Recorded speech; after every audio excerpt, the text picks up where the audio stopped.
Olá, esse é o canal Ser Sustentável, eu sou a Vivi e no vídeo de hoje nós vamos conversar sobre o que plantar em setembro, o que nós podemos semear agora em setembro, nesse mês que marca no caso a transição, né? O término do inverno e o começo da primavera. Agora a gente começa a ter aí dias cada vez um pouco mais longos, durante o dia maior calor, né? Inclusive com algumas ondas de calor já surgindo por aí. E ainda assim, eventualmente tendo algumas noites ainda frias ou com temperatura amena.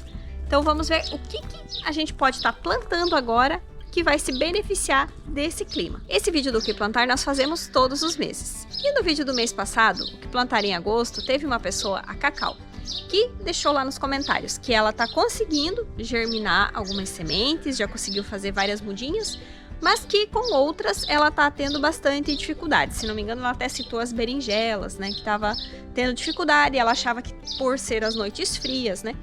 E eu quero aproveitar para mostrar aqui o que a gente mesmo semeou no mês passado e dar uma ideia para vocês do que pode acontecer, às vezes o que interfere na germinação das sementes. Às vezes pode sim ser a noite fria, então, por exemplo, agora ainda está um pouco cedo para a gente do sul, sudeste, talvez não, começar a germinar pimentas, porque a pimenta precisa de bastante calor, né? A berinjela também gosta de bastante calor. Então, talvez essa seja aí esse seja um dos problemas, mas outro problema pode ser também a qualidade da semente que você está usando. E eu quero dar um exemplo aqui. Por exemplo, eu germinei vários tipos de tomate. Tem esses aqui, que eu até já passei para vasinhos maiores. Tem esses outros aqui, ó. Olha como nasceu bem. Eu germinei tudo num potinho só, né? Aqui também tivemos vários tomatinhos nascidos. Já nesse daqui, ó, nada. Tá começando a nascer uns matinhos aqui, ó. Mas de tomate não nasceu nenhum. Com as mesmas condições, né? Tudo igual para todos. Então, isso, nesse caso, me indica o quê? Que a semente desse que não nasceu é uma semente ou que já estava muito velha, ou que às vezes o tomate que foi colhido ali para tirar a semente ainda não estava tão maduro, não estava no ponto certo. Então, tem vários fatores que podem influenciar para que uma semente não seja boa, não germine. E aproveitando que a gente está aqui na frente da estufa, tem mais duas questões que eu quero falar. Uma é que justamente por ter noites frias, às vezes você precisa ter um local protegido para suas mudas. Às vezes não, sempre. Você sempre precisa ter um local protegido para suas mudas. Mas pode ser que você tenha que levar elas para um local mais quente, às vezes até levar para dentro de casa, para quem está no sul, onde as noites podem fazer bastante frio. Então, se a temperatura baixa de 10 graus, o ideal seria você levar as mudinhas, as bandejas mesmo que não tenha germinado ainda, para dentro de casa, porque isso vai germinar melhor, né? E a outra questão que é importante também é o seguinte: enquanto você está tendo essas noites frias, não é o ideal que a gente já passe mudinhas de plantas que gostam de calor, e já a gente vai falar melhor sobre isso, para a horta. Então, a planta já está, por exemplo, aqui, ó. Tô com os tomates plantados numa célulazinha bem pequena. Eles vão começar a sofrer aqui. Eu preciso tirar eles daqui, mas ainda tá muito frio à noite para mim passar para a horta. O que eu faço? Eu vou fazer uns vasinhos intermediários, de um tamanho que permita ele se desenvolver mais e ao mesmo tempo faz a gente ganhar tempo. Então ele vai crescendo, mas ele tá protegido. Ele não tá lá na horta exposto ao frio. E isso pode ser feito não só com tomate. Esse intermediário se pode fazer com berinjela, pimentão. Eu tô fazendo aqui até com pé de milho. Se minha família me ver plantando pé de milho em vaso, eles vão rir da minha cara, porque sempre foi plantado na lavoura. Mas esse aqui era um milho que eu tinha pouquíssimas sementes, tanto que nasceu só um, que é um milho preto. E eu vou deixar ele protegidinho, não por causa da temperatura, que ele já poderia estar lá, mas para que os grilos não comam ele. Então vou esperar ele crescer um pouquinho mais e vou mudando ele para vasinhos maiores até levar para a horta. Acertar a época certa de plantar já é meio caminho andado para a gente ter sucesso aí na nossa colheita. Foi por isso que a gente elaborou esse nosso calendário e também que a gente sempre faz aí o vídeo do que plantar todos os meses, para poder auxiliar quem está em dúvida, né? Quem ainda não sabe automaticamente o que precisa plantar a cada estação, a cada mês. Então, a gente elaborou esse calendário. Esse aqui é o de setembro, né? Ele tá disponível na Hotmart, versão PDF para o ano todo, mas a gente sempre disponibiliza a versão do mês gratuitamente na descrição do vídeo. Então, ali na descrição vai ter os dois links. Vai ter o link da versão completa, lá da Hotmart, para o ano todo, e também da versão do mês, que vocês podem clicar e baixar. Então, não se preocupem de anotar, né? Tudo isso que a gente vai falando, que vocês também vão ter as informações ali no PDF. Mas não é para pular o vídeo não, hein? Porque no vídeo tem todas as outras informações e dicas complementares que não se referem apenas às datas. E o calendário está organizado conforme as fases da Lua. Então, se você quer plantar seguindo as fases da Lua, é só observar a forma como está distribuído aqui. Mas, para quem não quiser seguir as fases da Lua na hora do plantio, o que está aqui nesse calendário, todas as variedades podem ser plantadas agora em setembro. Então, é só você se organizar e plantar de acordo com a organização que você preferir seguir.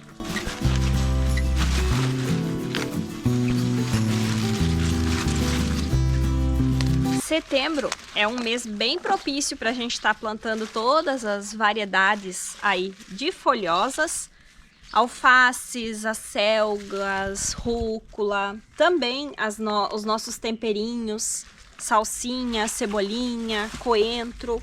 Todos esses a gente pode estar plantando agora em setembro, eles vão bem nesse clima ainda não tão quente, então ele não tem aquela tendência de logo crescer e querer dar semente, né, como é o caso, por exemplo, que acontece com os alfaces quando a gente vai mais pro verão mesmo.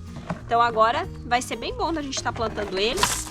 Também a gente está aqui do ladinho, né? Nosso brócolis ramoso é algo que a gente pode estar plantando ainda em setembro. No caso do brócolis ramoso, a gente pode ainda plantar ele de semente agora em setembro. Já esse outro aqui, que é o brócolis de cabeça, esse é indicado que a gente plante, até podemos plantar ele ainda, mas se a gente estiver plantando ele de mudinhas, de semente, já não é mais indicado a gente plantar agora, porque ele vai pegar muito calor para frente, né? Então, se você pensar entre você semear e você ter uma mudinha para passar para o canteiro, você leva aí no mínimo 30 dias. Então, esse é o período que, se a gente encontrar mudinhas de brócolis ou de couve-flor para comprar, a gente vai estar ganhando esses 30 dias e podemos colocar ele já no canteiro, que ele não vai pegar tanto calor lá na frente, a gente vai estar colhendo ele antes de esquentar demais. Claro que existem variedades que são adaptadas ao calor, isso que eu tô falando aqui eu me refiro mais às variedades tradicionais, né? Isso porque a gente adora comer brócolis e queremos ter brócolis o tempo todo, só que é importante a gente dar um intervalo. Então, brócolis, couve-flor são culturas mais de inverno, repolho, né? Se a gente ficar plantando eles também no verão, o que vai acontecer? O tipo de inseto que vem para comer eles, ele vai estar tendo alimento aqui na horta o tempo todo. Então, a gente não tem um intervalo que ajuda a gente diminuir a incidência dessas pragas. E no calor, não adianta, por mais que ele seja uma variedade adaptada e que suporta o calor, ele vai sofrer mais com o calor. Então ele vai ser mais suscetível. Isso vai fazer com que esses insetos se proliferem muito mais, eles vão ter muito mais comida e as nossas plantas vão ficar mais feinhas. Dessa etapa em diante aqui, a gente está querendo plantar as variedades específicas de cada época, respeitando aí os seus ciclos de cultivo. Olha que beleza, essa berinjela diferentona. A berinjela é um exemplo das plantas que vão melhor com o calor, que é o oposto daquelas que a gente acabou de ver, a família das brássicas ali, né, que tem brócolis, couve-flor. Essa daqui, a berinjela, ela é da família das solenáceas, que tem também tomates, pimentões. São plantas que precisam de mais horas de sol para poder formar os frutos e elas gostam mesmo de um clima mais quente. Às vezes, não o excesso de calor, mas precisam, quando tá muito frio, noites muito frias, às vezes elas não se desenvolvem direito, elas meio que entram numa dormência, ficam estagnadas. A gente passou a ter uns dias mais frio, e esse pé aqui, ele até terminou de crescer essa berinjela dele, mas ele não colocou novas berinjelas. É bem importante a gente ficar sempre observando essas estações. E agora, considerando que a gente tá indo pro calor, né? É um momento, se você ainda não começou a fazer aí suas sementeiras dessas hortaliças de frutos no mês de agosto, agora setembro é um ótimo momento para isso. Então, vamos semear aí as berinjelas, pimentões, Eu só não semearia ainda, para quem tá no sul, as pimentas. As pimentas acho que dá para esperar um mês mais. Mas o restante, abobrinhas, a gente pode semear. Abobrinhas, inclusive, se quiser, você pode semear direto no canteiro ou semear em sementeira, como for melhor para você. Ah, e lembrando, já que nós estamos aqui do lado da nossa hortinha em vasos, que essas plantas todas você pode também estar cultivando em vasos. Isso aqui é um vaso improvisado com saco de ração, mas a gente tem outras plantinhas aqui em vasinhos menores, como por exemplo aqui, ó, as cenouras, que estão nesse vasinho aqui, ó, crescendo já. E temos outro já semeado aqui, que como a gente mostrou num outro vídeo, né? É sempre importante a gente estar semeando em ciclos. Então, no caso, cenoura, beterraba, dá para semear todos os meses.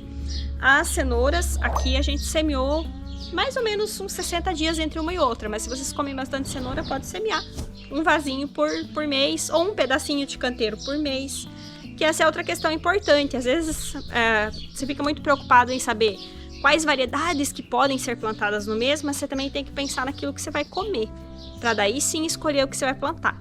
O que você vai comer, qual que é o espaço que você tem para plantar, para daí você definir quais são os produtos, né? As hortaliças que você vai escolher ter aí nesse espaço. Fazendo um parênteses aí no que a gente falou um pouquinho antes sobre ali a família da couve-flor, brócolis, né? Que são as brássicas, não serem tão adaptadas ao plantio no verão, né? Nos momentos de calor. Uma exceção são as couves. As couves, elas podem ser plantadas ao longo do ano todo.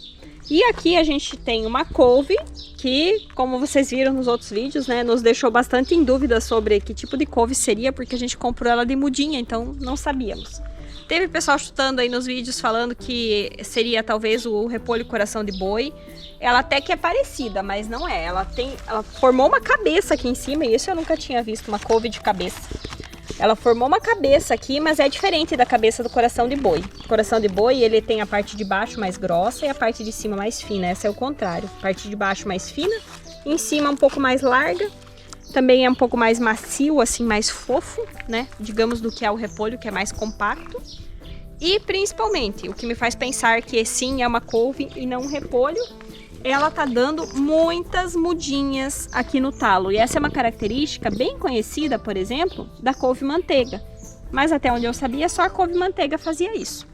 E pelos comentários do último vídeo, o pessoal foi dando lá sugestões e teve uma pessoa que agora não vou lembrar o nome, mas a gente vai colocar o comentário aqui, que ela disse que a mãe dela tinha dessa couve, que é uma couve bem antiga e que foi se perdendo com o passar do tempo. E ela é uma couve de cabeça, né? O nome dela seria justamente esse, couve de cabeça. E ela dá essas mudinhas no tronco. Então a gente vai aproveitar que conseguimos essa couve aqui. Provavelmente, né, moramos numa cidade pequena, alguém aqui na região deve ter ainda dessa couve mais antiga e colocou as mudinhas para vender, e a gente deu a sorte, né, de ser agraciado aí com essa couve. Então a gente vai tirar mudinhas e reproduzir. Eu quero aproveitar para mostrar isso para vocês. Para quem não sabe, né, as couves que dão essa mudinha no tronco, quando a mudinha tá grandinha, ó, como é, não precisa nem ser tão grande como essa. Uma como essa daqui, ó, deixa eu tirar aqui. É só quebrar ela aqui, assim, e a gente coloca, ou dá pra colocar acho que na água pra ela enraizar, mas eu sempre coloco direto num vasinho com terra e cuido de manter essa terra úmida para que ela vá enraizando, né? Então ela vai enraizar aqui e depois a gente pega e planta na horta e começa novamente um novo pé de couve. E aqui a gente vai aproveitar justamente uma parte aqui da nossa sementeira que não germinou, não nasceu, e vamos plantar nossa mudinha de couve. Só vou tirar essas folhinhas mais da parte de baixo aqui, porque como eu vou cravar ela na terra, né? Deixa eu colocar pra cá pra mim aproveitá-las depois. Que são mudinhas de couve normal. Então eu vou tirar essa aqui também. Assim, ó. Deixa o tronquinho limpinho e a gente vai enterrar ela mais ou menos até aqui assim, ó. Deixa eu fazer um furinho pra evitar de quebrar o talinho. E ó, pode ver que ela tá bem úmida e a gente tem que manter essa terra assim, até que ela enraize. E depois a gente vai ter uma mudinha de couve. É uma forma da gente poder multiplicar essa variedade, essa espécie. Até porque eu não sei se ela chega a formar flor, né? Acredito que não. Agora a gente vai colher aquela cabeça, vai comer. E provavelmente aquele pé vai morrer a partir de agora. Mas mais pra frente nos outros vídeos eu vou mostrando pra vocês o que foi acontecendo com a evolução desse pé de couve. Por enquanto ainda vamos tirar mais mudinhas dele lá. aquelas pequenininhas que ficaram lá no tronco. Depois a gente vai também fazer mais mudinhas e vamos espalhar por aí essa couve. Vamos distribuir para quem a gente conhece, para que a gente preserve essa espécie. Isso é bem importante. Sempre que vocês estiverem plantando, colhendo, né? Não só com mudas, mas também com sementes, guardem suas sementes, né? As sementes do que você produz na sua horta. Deixa um pé lá para você guardar a semente e aí você vai multiplicando. Lembrando que só é possível guardar sementes de plantas que não são híbridas. Se você tiver plantado alguma semente híbrida, não adianta você querer guardar a semente daquela planta, porque o que nascer depois, quando você semear, não vai ser mais a mesma planta que era antes. Porque o híbrido, né, ele é a junção de dois tipos, de duas variedades diferentes que foram mescladas para gerar uma variedade mais resistente, com alguma característica melhor ou mais produtiva. Mas depois, quando você planta, né, replanta, ela não sai mais a mesma planta. Enquanto a gente foi gravando esse vídeo com vocês, a gente também foi aí fazendo a nossa colheita, nossa feira. Não digo a feira da semana, porque ao longo da semana a gente sempre vai colhendo mais uma coisinha ou outra. Mas no final de semana a gente sempre colhe algo a mais, assim, uma quantia um pouco maior. Já guarda na geladeira para poder ter mais fácil, mais à mão, mais prático, mais rápido no decorrer aí do dia a dia, que é sempre bastante corrido. E eu gostaria muito de desejar que você também, que todos vocês pudessem, como muitas pessoas já têm dito aí nos comentários, que estão com suas hortinhas, estão colhendo, estão conseguindo produzir mudinhas também. Espero que todos vocês possam ser abençoados e ter aí também lindas colheitas na casa de vocês. Como eu digo sempre, nem tudo vai dar certo, mas que aquilo que der certo possa encher o coração de vocês de motivação para que vocês continuem aí plantando, colhendo e buscando viver uma vida mais saudável e também mais sustentável, conectados com a natureza, que a gente esteja acompanhando o que está acontecendo, né, com o nosso clima, que a gente consiga saber como se organizar, o que plantar a cada etapa. Para quem está começando, às vezes pode parecer difícil, muita informação, mas com o tempo vocês vão ver que não é difícil, não. Vai tudo entrando num ritmo e vocês logo vão estar tirando tudo isso de cabeça, sem nem precisar olhar, nem precisar de calendário, nem nada. Então, se você gostou desse vídeo, eu gostaria de pedir que você deixe seu like. Se você tiver alguma sugestão, alguma pergunta, alguma dúvida, também deixe nos comentários. E claro, não se esqueçam de se inscrever no canal para poder acompanhar os próximos vídeos. E por falar em próximos vídeos, a gente se encontra aqui no nosso próximo vídeo. Tchau, tchau!